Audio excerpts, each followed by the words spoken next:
আসেন। হ্যালো, দেখে এদিকে আছে।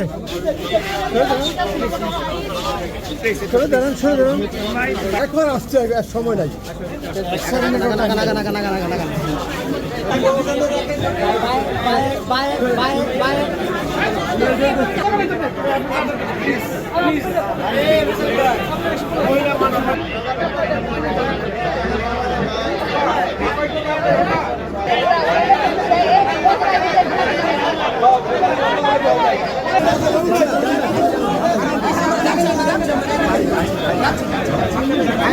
জায়গা বেশি পাইবেন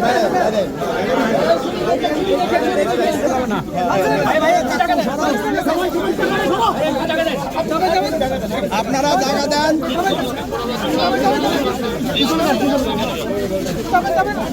গাড়ি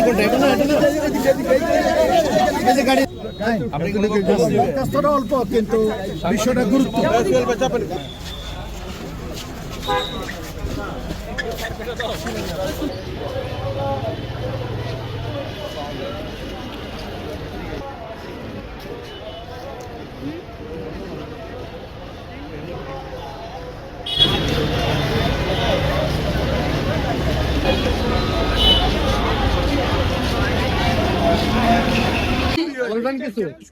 বললাম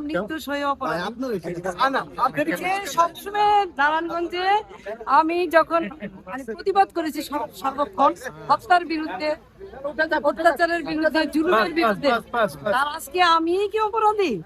তো যাই হোক, এটার বিচার আল্লাহ আছে, আমার নারায়ণবাসী আছে, তারা দেখবে। আপনি তো তখন গাড়িতে ছিলেন, আপনাকে হামলার ওই মামলায় আসামি করা হয়েছে, এই বিষয়টা আপনি কিভাবে আছেন দেখবেন।